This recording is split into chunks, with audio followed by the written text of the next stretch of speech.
So hello everyone, welcome and welcome back to our channel. This is Ansari, a third professional MBBS student from Tessie Medical College and Hospital. So I hope you all are doing good. तो आज के इस video में हम लोग discuss करेंगे regarding the CEE examination.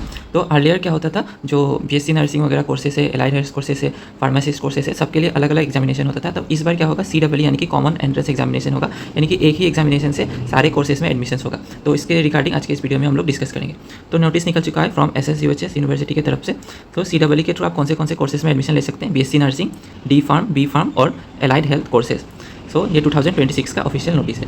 तो exam कब होगा, 7/6/2026 यानी कि 7 जून 2026 को एग्जाम होगा. और एप्लीकेशन फॉर्म अभी ऑनगोइंग है, एप्लीकेशन अभी हो रहा है. तो इसको 30 अप्रैल यानी कि अभी एक्सटेंड कर दिया गया है इसको 12 मई 2026. तो अभी भी आप इसको अप्लाई कर सकते हैं for CEE entrance examination. Next बताया है एग्जामिनेशन फीस देना होगा कैटेगरी वाइज.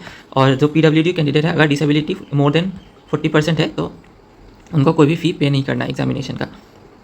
और नेक्स्ट देख लेते हैं एग्जामिनेशन सेंटर कहाँ पे होगा एग्जाम.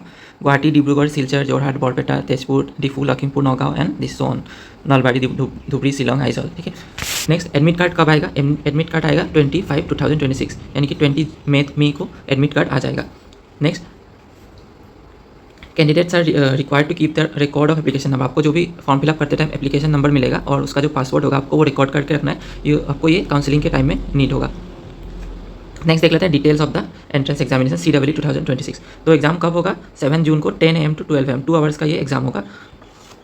तो क्वेश्चन पेपर का पैटर्न कैसा होगा, see there will be total of 100 questions. और कितना क्वेश्चन पेपर होगा, ओनली 1 क्वेश्चन पेपर. सारे ही BSc नर्सिंग हो, चाहे B फार्मा हो, चाहे D फार्म हो, कोई भी कोर्सेज को क्वेश्चन पेपर तो 1 ही होगा. There will be 100 objective type question यानी कि MCQs होंगे, 100 MCQs होंगे. सिलेबस क्या होगा, इंग्लिश, फिजिक्स, केमिस्ट्री, बायोलॉजी और मैथमेटिक्स. ठीक है, ये 4 सब्जेक्ट्स होगा, इंग्लिश, फिजिक्स, केमिस्ट्री और बायोलॉजी और मैथमेटिक्स.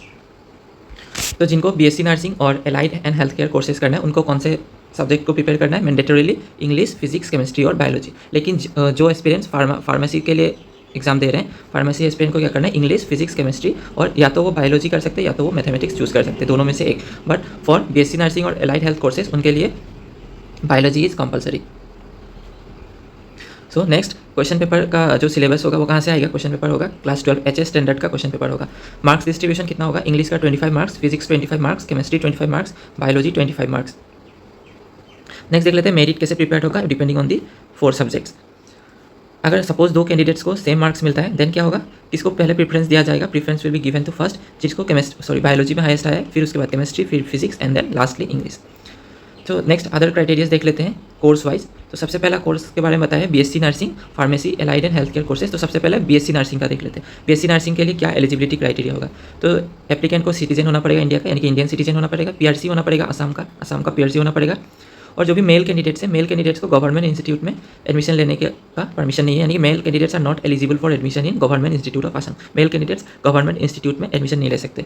और मिनिमम एज कितना होना पड़ेगा, 17 ईयर्स और मैक्सिमम कितना हो सकता है, 35 ईयर्स हो सकता है मैक्सिमम एज. और क्लास 12 में कितना परसेंटेज होना चाहिए, मिनिमम 45% होना चाहिए इंग्लिश में मार्क्स. ओके. और फॉर BSc नर्सिंग कोर्सेज के लिए NIOS के थ्रू एडमिशन आप ले सकते हैं और इंग्लिश कंपलसरी सब्जेक्ट होना चाहिए. नेक्स्ट इंपॉर्टेंट थिंग इज आपको प्रैक्टिकल और थ्योरी दोनों में ही पास करना है. और अगर कैंडिडेट कलर ब्लाइंड कैंडिडेट है तो कलर ब्लाइंड करेक्शन जो स्पेक्टिकल्स होता है उसको वो that should be own by the candidate. And candidate should be medically fit होना चाहिए और merit candidates are also eligible for the admission. Next for pharmacy courses. ठीक है, फार्मेसी कोर्सेज के लिए जो लोग अप्लाई कर रहे हैं तो एप्लीकेंट कैसा होना पड़ेगा, सिटीजन ऑफ इंडिया होना पड़ेगा, इंडियन सिटीजन, PRC होना पड़ेगा असम का, क्लास 11-12 यानी कि क्लास 12 का जो मार्कशीट है उसको पास होना पड़ेगा विदाउट एनी ग्रेस मार्क. और NIOS candidates are not eligible for pharmacy courses.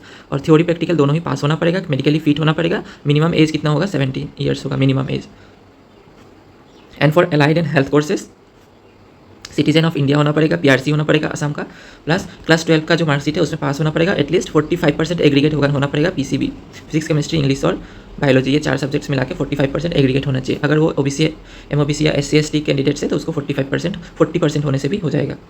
और सेम है रूल, थ्योरी और प्रैक्टिकल में पास होना पड़ेगा, मेडिकली फिट होना पड़ेगा और मिनिमम एज 17 ईयर्स होना चाहिए.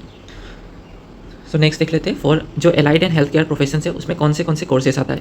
तो ये 7 कोर्सेज मेंशन किया हुआ है. Bachelor in medical laboratory science, medical radiology and imaging technology, emergency medical technologist, anaesthesia and operation theatre technology, dialysis therapy technology, BPT यानी कि bachelor of physiotherapist, bachelor of optometry.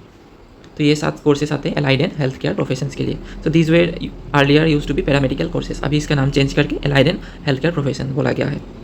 तो अभी क्वेश्चन पेपर में कौन से कैंडिडेट्स को कौन सा क्वेश्चन अटेम्प्ट करना है। अगर आप फार्मेसी के कैंडिडेट्स है, फार्मेसी कैंडिडेट्स को जो स्टार्टिंग के 75 क्वेश्चन होगा आउट ऑफ टोटल 100 क्वेश्चन, तो out of 70 initially 75 question compulsory होगा और लास्ट के जो क्वेश्चन होंगे 76 से 100, तो अगर आपने बायोलॉजी चूज़ किया तो आपको लास्ट के बायोलॉजी के पोर्शंस को अटेम्प्ट करना है, अगर आपने मैथमेटिक्स चूज़ किया है तो मैथमेटिक्स के क्वेश्चन को अटेम्प्ट करना है। पर इनिशियली स्टार्टिंग के 75 question are compulsory, that is from physics, chemistry और इंग्लिश। ठीक है, नेक्स्ट, अगर किसी भी स्टूडेंट का अभी रिजल्ट नहीं आया है, एचएस का रिजल्ट नहीं आया है, तो आप अप्लाई कर सकते हैं। एचएस रिजल्ट आने तक उससे पहले भी आप लोग अप्लाई कर सकते हैं। और आपका जो डॉक्यूमेंट्स वेरिफिकेशन होगा वो कहाँ पे होगा, document verification at the time of counselling. जब आप काउंसलिंग करने जाएंगे तो आपका डॉक्यूमेंट वेरिफिकेशन होगा और एप्लीकेशन नंबर और पासवर्ड को आपको अच्छे से संभाल के रखना है, because that will be needed during the counselling process. So that much for the CEE entrance examination.